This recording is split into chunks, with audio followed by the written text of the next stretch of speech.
PTI पर। पाबंदी के हवाले से उनसे सवाल किया गया तो उस पर डीजीआईएसपीआर का कहना था कि यह फैसला रियासत ने करना है और फौज रियासत का एक इदारा है, यानी इस मुतालिक उन्होंने बॉल हुकूमत की कोर्ट में डाल दी है।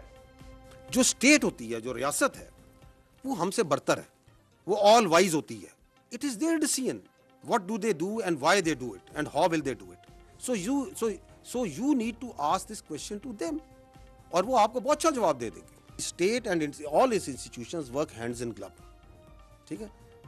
It is for them, but the state has much more vision, state has much more clarity. वो हायर पेडिस्टल पे होती है, उन्होंने जो फैसला करना होता है, रियासत के इदारे उसके साथ चलते हैं। आपके खिलाफ झूठा, जहरीला, घटिया किस्म का बयानिया बनाया जाता है, तवातर से बनाया जाता है, तो state will do something.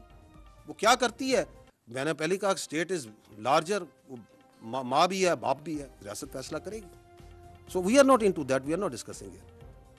PTI पर पाबंदी के अलावा डीजीआईएसपीआर से खैबर पख्तूनख्वा में गवर्नर राज लगाए जाने से मुतालिक भी सवाल हुआ, जिस पर उनका कहना था कि इस मुतालिक फैसला भी हुकूमत को ही करना होगा। गवर्नर राज, गवर्नमेंट का फैसला गवर्नमेंट समझेगी, nothing to do with the army. DG ISPR का कहना था कि 3 दिन पहले बयानिया दोहराया गया कि खारजियों से बात करें। बयानिया दिया गया इंटेलिजेंस बेस्ड ऑपरेशन ना करें, खारजियों से बातचीत करें, उन खारजियों से बात करें जो हमारे बच्चों, सिपाहियों को शहीद कर रहे हैं। डीजीआईएसपीआर की इस प्रेस कॉन्फ्रेंस और मुस्तकबिल के सियासी मंजरनामे पर मजीद बात करने में ज्वाइन किया है वजीर इत्तलात अता तारड़ ने। बहुत शुक्रिया अता तारड़ साहब, आपने प्रोग्राम में ज्वाइन किया। ये बताएगा कि आज तो अफवाज पाकिस्तान के तर्जुमान ने बड़ी खुलकर पाकिस्तान तहरीक इंसाफ के हवाले से अपनी पोजीशन क्लियर कर दी है और उन्होंने बड़ा खुलकर बताया कि जो तहरीक इंसाफ के बानी इमरान खान और उनका बयानिया है वो नेशनल सिक्योरिटी थ्रेट बन चुका है। और इसके साथ साथ उन्होंने ये भी कहा कि जो उनके तरफ से बयानिया आता है वो पाकिस्तान के मुखालिफ जो ममालिक हैं, पाकिस्तान दुश्मन जो ममालिक हैं, वो इस्तेमाल करते हैं और उनके दरमियान एक कुलियन भी उन्होंने इस्टेब्लिश किया है, आपस में गठजोड़ भी। तो क्या समझते हैं आप, फौज ने तो अपना मौक़िफ़ दे दिया है, आगे जब उनसे पूछा गया मजीद एक्शन के हवाले से उन्होंने कहा वो वफाकी हुकूमत ने लेना है, सिविलियन गवर्नमेंट ने लेना है। तो किस तरह की कार्रवाई पाकिस्तान तहरीक इंसाफ के खिलाफ या किस तरह का एक्शन होने जा रहा है? देखिए, एक तो मुलाकातें बंद हैं। हमने कल जो प्रेस कॉन्फ्रेंस की उसी का तसलसल था कि जो कानून की खिलाफ वर्जी करेगा, ये जो जेल की मुलाकात है, ये जेल रूल्स एंड मैनुअल के मुताबिक है। ये इसलिए नहीं कि आप फौज को गालियां दें, फौज के सरबराह को बुरा भला कहें, इंडियन चैनल्स और अफगानिस्तानी चैनल्स को आप जो है वो प्रमोट करें। जो मुलाकात करके आए वो इंडियन चैनल पे जाके बैठ जाए।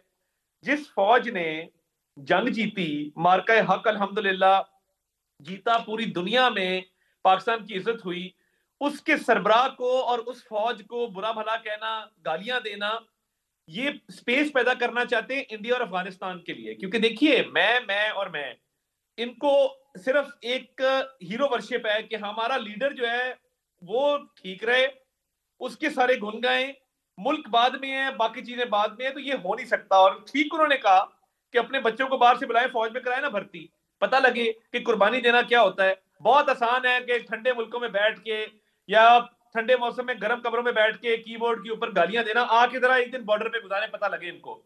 तो मैं ये समझता हूं कि बहुत एक टाइमली प्रेस कॉन्फ्रेंस थी, उसका कंटेंट बहुत स्ट्रांग था, उसकी बड़ी जरूरत थी। और ये जो बयानिया बनाया जाता है मुल्क दुश्मनों के लिए, पहले का मुल्क डिफॉल्ट कर जाए, दुआएं करते रहे, फिर मुल्क को नुकसान पहुंचाने की हतल वसा कोशिश की गई है। अब ये चल नहीं सकता क्योंकि सिविल मिलिट्री लीडरशिप ये डिसाइड कर चुकी है कि ये इनको हम इजाजत नहीं देंगे कि मुल्क को मजीद नुकसान पहुंचाएं। तो करेंगे क्या जब इजाजत नहीं देंगे? तो उसमें फिर एक्शंस क्या होंगे आपकी तरफ से? क्या पाबंदी लगाई जाएगी पाकिस्तान तहरीक इंसाफ के ऊपर, जो पहले आपने जुलाई 2024 में आप पहले अनाउंस कर भी चुके हैं कि उस तरफ जा रहे हैं, फिर ऐसा नहीं हुआ था? क्या वो वक्त आ चुका है उस एक्शन का? देखिए, बात तो बड़ी क्लियर है। एक तो जेल की मुलाकातें बंद हैं, जेल के बाहर जो रोज का तमाशा लगता है, ये अब इजाजत नहीं दी जाएगी किसी सूरत भी कि कोई लॉ एंड ऑर्डर की सिचुएशन क्रिएट करे। बाकी कानूनी मामला है, उस पर डिस्कशन हो सकती है। 9 मई के हवाले से बहुत सारे लोगों को सजाएं हुई, नाअहल हुए। पहले कहा जाता था जी कहाँ कन्विक्शन होती हैं, प्रोसिक्यूशन ने ये मुमकिन बनाया कि इस मुल्क में कन्विक्शन भी हुई। मगर ये जो मुल्क को तबाह करने का इनका एजेंडा है और ये मुल्क को हर हवाले से खोखला करना चाहते हैं, रियासतें कभी भी इसकी इजाजत नहीं दिया करती और ना रियासत के अंदर इस चीज की इतनी भी गुंजाइश होती है कि कोई सियासी ग्रोह, ये जमात तो है नहीं, ग्रोह है, निशान तो इनके पास है नहीं, तो ये सियासी ग्रोह फौज को बुरा भला कहे, फौज और अवाम में दरार डाले और एक ऐसा बयानिया बनाए जो मुल्क दुश्मन बयानिया हो और जिसमें सिर्फ और सिर्फ एक फर्द वाहिद जो कि शदीद जहनी तनाव का शिकार है। उसकी बहन उस्मा खान कह रही है कि जी फ्रस्ट्रेटेड हैं, जब बाहर निकली उन्होंने कहा जी फ्रस्ट्रेटेड भी हैं और गुस्से में भी हैं। तो गुस्से तो होंगे, अपने करतूत जो ऐसे हैं, खुद करप्शन सही। में अंदर है और इल्जाम फौज के ऊपर है। तो ये बताएं कि मैं दोबारा से अपना सवाल रिफ्रेज कर देता हूं कि पाकिस्तान तहरीक इंसाफ पर पाबंदी का ऑप्शन ऑन द कार्ड्स है, ऐसी कोई मूव? नहीं, मरे हुए को क्या मारना। देखिए ना, बात यह है कि ऑलरेडी निशान उनका वो खुद खो चुके हैं और सियासी तौर पे दम उनमें है नहीं, प्रोटेस्ट करने के काबिल नहीं है। उनसे बड़े प्रोटेस्ट तो ये रीजनल जमातें कर लेती हैं। तो इस पे एक कानूनी बहस जरूर है, मगर एक जिस तरह मैंने कहा कि ऑलरेडी जो इन्होंने एक तमाशा जेल के बाद लगाया वो तो अब खत्म है। पाबंदी के हवाले से मजीद कानूनी कोई देखते हैं कि मुशावरत होगी इस पे, बट फिलहाल मैं ये समझता हूं कि जिस जमात के पास निशान ना हो, जिसका लीडर लेकिन करप्शन जाहिर में है अंदर हो। निशान नहीं है, लेकिन वो जमात अभी भी एक रजिस्टर्ड सियासी जमात है। इलेक्शन, बिल्कुल है। इंट्रा पार्टी इलेक्शन के मामले पे उनकी तंजीम सस्पेंडेड जरूर है, उनसे इंतखाबी निशान ले लिया गया था, लेकिन वो जमात तो एग्जिस्ट कर रही है। आपने भी जुलाई 2024 में कहा था कि पाबंदी लगाने जा रहे हैं, कलदम करार देने जा रहे हैं। तो अब ये बताइएगा कि ऐसा कोई जेर गौर है ऑप्शन? और इतनी बड़ी जो आज जो प्रेस कॉन्फ्रेंस हुई है जिसमें नेशनल सिक्योरिटी थ्रेट करार दिया गया है इस पार्टी के बानी को, तो क्या फिर उसके जवाब में क्या सिर्फ यही है रियासती एक्शन या विफाकी हुकूमत का यही है कि मुलाकातें नहीं करने दी जाएंगी? क्योंकि उन्होंने नहीं, तो देखिए सारा मामला आप ही मुलाकातों का कोर्ट में सिर्फ डाल मामला दिया नहीं है। DJI पे देखिए आने के। मुलाकात तो उनके लिए जिंदगी मौत का मसला है ना। मुलाकातों का सिर्फ मामला नहीं है। देखिए जैसे मैंने कहा कि 9 मई के जो मुल्जिमान थे, बहुत सारों को सजाएं हुई और वो अपना सेंटेंस सर्व कर रहे हैं, ये करप्शन के केस में अंदर हैं। तो ये जो specially with regard to social media, इनके इर्द गिर्द घेरा तंग होगा और जो लोग मुल्क के खिलाफ बैठ के सारा सारा दिन लोगों को ज़हनी तनाव का शिकार करते हैं, बयानियां बनाते हैं, जो भारत में वीडियोस चलती हैं, अफगानिस्तान में चलती हैं, ये अब इनके गिर्द घेरा भी तंग होगा और इनको अब कोई किसी किस्म की इजाजत नहीं होगी कि ये मुल्क के खिलाफ, फौज के खिलाफ, रियासत के खिलाफ बैठ के बयानियां बनाएं। एक तो ये बड़ा क्लैरिटी के साथ अपनी जगह पे ये अमर मौजूद है और इस पे भरपूर एक्शन जो है वो इन लोगों के खिलाफ लिया जाएगा। और ये आप क्लियर कर रहे हैं कि फिलहाल as we speak Tehreek Insaf पे पाबंदी का ऑप्शन जेर गौर नहीं है, ऐसा ही है? नहीं, मैं जैसे कहा मरे हुए को क्या मारना। देखिए ऑलरेडी वो निशान है नहीं, आपस में डिविजन्स हैं, फटे हुए आपस में, तो क्या ही हो जाएगा उससे। मतलब देखिए ना, या तो बहुत इंपैक्टफुल चीज हो ना, वो ऑलरेडी मेरा ख्याल है कोई उनकी जमात नामी चीज एग्जिस्ट ही नहीं करती है मेरे हिसाब से तो। सही है। अच्छा, दूसरा ये बताइएगा अतातार साहब कि ये जो अकाउंट्स का मामला है, सोशल मीडिया जहाँ से सारा ये प्रोपेगेंडा होता है रियासती इदारों के हवाले से, रियासती इदारों के सरबराहान के हवाले से, उसमें जाहिर है कुछ अकाउंट्स तो बाहर से ऑपरेट हो रहे हैं, लेकिन कुछ पाकिस्तान के अंदर से भी हो रहे हैं। तो क्या क्या एक्शन लेने जा रहे हैं, किस तरह का एक्शन होगा उनके हवाले से? और जो PTI का उस पे इंफॉर्मेशन डिपार्टमेंट है भरपूर पाकिस्तान तहरीक इंसाफ का बतौर जमात, उसके हवाले से या उसके सरबराह के हवाले से भी कोई एक्शन होगा?